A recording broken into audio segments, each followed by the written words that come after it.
ये वीडियो उन लोगों के लिए है जो ये समझ रहे हैं कि नया कानून जो किसानों के लिए बनाया गया है उसका नुकसान सिर्फ किसान को होगा। जी नहीं, आप गलत हैं। अब मैं आपको समझा दूं, शायद आपको समझ में आ जाएगा। केवल एक सेक्शन बताता हूँ जिससे आपको पूरी कहानी समझ आ जाएगी। जो कॉन्ट्रैक्ट फार्मिंग है, उस कॉन्ट्रैक्ट फार्मिंग की धारा 3, उसमें जो एग्रीमेंट होगा किसान और व्यापारी के बीच में, मैं उसके बारे में बताता हूँ। आप समझ जाएंगे, उसके बाद कुछ बताने की जरूरत नहीं पड़ेगी। उस धारा 3 में लिखा है कि किसान और व्यापारी के बीच में एग्रीमेंट होगा। उसमें यह लिखा जाएगा, नंबर 1, किसान को अपनी जमीन पर कौन सी फसल उगानी होगी।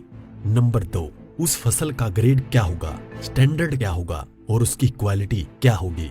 नंबर 3, उस फसल को उगाने के लिए जो बीज होगा, जो खाद होगा, जो कीटनाशक होंगे, जो मशीनरी होगी, जो तकनीक होगी, उसे वो व्यापारी जिसके साथ समझौता हो रहा है वो देगा। उसके बाद उसी एग्रीमेंट पर लिखा जाएगा उसकी कीमत क्या होगी। जो फसल उगाएगा, जब फसल पक के तैयार हो जाएगी तो किस कीमत पर व्यापारी खरीदेगा, ये भी लिखा जाएगा। साथ में ये भी लिखा जाएगा कि इस फसल की कितनी बार चेकिंग होगी। तो बोते समय जब फसल बढ़ रही होगी उस समय, और जब फसल कट के व्यापारी खरीदेगा उस समय, 3 समय उसकी चेकिंग होगी। अब मैं आपको समझाता हूँ एक बहुत मोटे से उदाहरण से। समझो, ये मानिए कि इस कानून के हिसाब से पूरे देश की जमीन, पूरे देश के जो किसानों के पास जमीन है, उसका जो व्यापारी है उनसे एग्रीमेंट हो गया। व्यापारियों से एग्रीमेंट होने के बाद सारी जो फसल है वो कहाँ जाएगी, व्यापारी के घर में। इसका मतलब ये हुआ कि सरकार के पास खरीदने के लिए एक दाना नहीं बचेगा।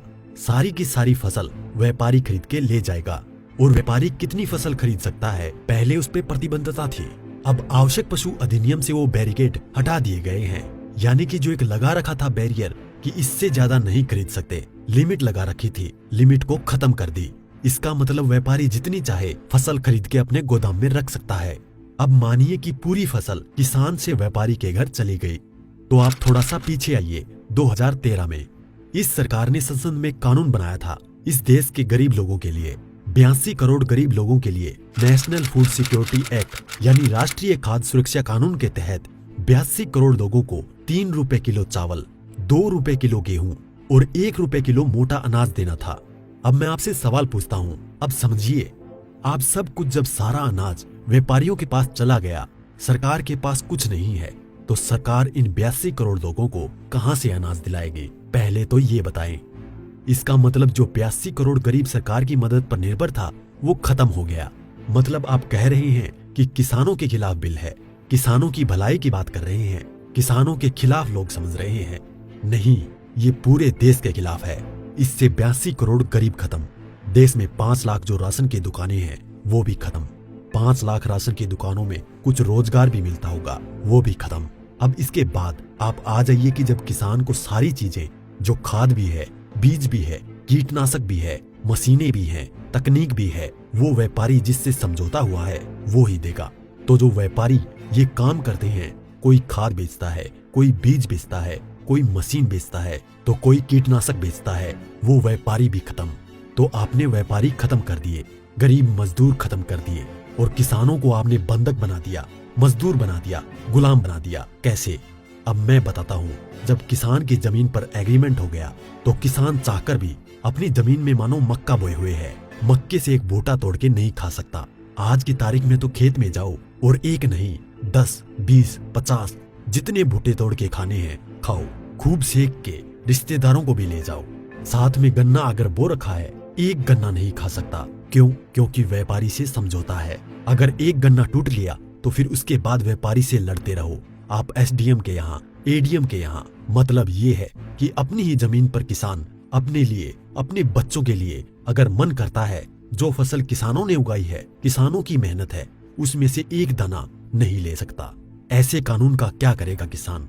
और इस कानून ने व्यापारी खत्म कर दिया, इस कानून ने मजदूर खत्म कर दिया, और साथ में जो किसान है, किसान को इतनी भी मोहलत नहीं दी गई। आज की तारीख में तो किसान किसी भी जगह से दूर जाकर, यहाँ से ठीक नहीं मिला तो वहां से ले, वहां नहीं मिला तो वहां से ले, यहाँ से कम नहीं मिला तो यहाँ से ले। खाद और बीज अपनी मर्जी से ले सकता है, इसके बाद नहीं, इसके बाद तो व्यापारी ही देगा। इसका मतलब ये हुआ कि चंद व्यापारियों के हाथ में पूरा देश जाने वाला है। और जब व्यापारी के साथ में समझौता हो गया तो कोई भी बैंक किसान को लोन नहीं देगा। इसका मतलब ये हुआ कि अगर उसे पैसे चाहिए किससे लेगा? एक ही रास्ता बचा है, उस व्यापारी से। तो सरकार कहती है कि जमीन नहीं जाएगी, तो ऐसे जाएगी जमीन। और उसी व्यापारी से जब वो कर्जा लेगा, धीरे धीरे कर्जा बढ़ता चला जाएगा और कर्जा बढ़ता चला जाएगा, व्यापारी का ब्याज बढ़ता चला जाएगा। लिहाजा जो किसान है अपनी ही जमीन उस व्यापारी को बेचने पर मजबूर हो जाएगा। अब थोड़ा सा पीछे जाओ, आपको ले जाता हूँ 1947 से पहले। उस समय क्या था? इस देश में जो साहूकार होते थे वो ऐसे ही करते थे। किसान को पैसा दिया, वो पैसे पे इतना ब्याज पर ब्याज पर ब्याज पर ब्याज किसान की पीढ़ियां गुजर जाती थी, कर्ज नहीं उतरता था और सारी जमीन जो है वो साहूकार के यहाँ पे चली जाती थी। मदर इंडिया और धर्मेंद्र जी की गुलामी जैसी फिल्में देखें आप। और अगर पढ़ना हो तो गोदान पढ़ो मुंशी प्रेमचंद जी की। पहले वो अपनी ही जमीन पर बंधुआ मजदूर बनेगा, उसके बाद में अपनी ही जमीन बेच जाएगा। ये है इस कानून का परिणाम जो आगे तक नजर आता है। इसलिए ये कानून पूरे देश को तबाह करने वाला है। अब एक चीज और रह गई, उसे भी बता दूं। जो मध्यम वर्ग के लोग जो आज रोटी खा रहे हैं, जब व्यापारी सारा अनाज अपने गोदामों में बंद कर लेगा, तो वो जो आज उसने लिया जिस दाम पे उससे 6 गुना 7 गुना 8 गुना दाम पर बेचेगा। तो जो मध्यम वर्ग के लोग जो घरों में बैठे हैं उनको इस आंदोलन में बाहर आना चाहिए। जो अनाज, ये आटा 20 रुपए से 25 रुपए 30 रुपए किलो मिल रहा है, वो ही इस कानून के लागू होने के बाद वो आटा, वो अनाज उन्हें 50 से 6 गुना दाम पर मिलेगा। 100 रुपए, 125 रुपए, 150 रुपए किलो मिलेगा। तो असर किस पे पड़ेगा? एक भी व्यक्ति नहीं बचेगा जिस पर इस कानून का असर ना पड़े। इसलिए मैं कहता हूँ कि ये किसानों के विरोध में नहीं है, देश को तबाह और बर्बाद करने के लिए है। इतना सब कुछ पता होने के बाद भी अगर आप किसानों का साथ नहीं देते हैं तो आगे आपकी मर्जी।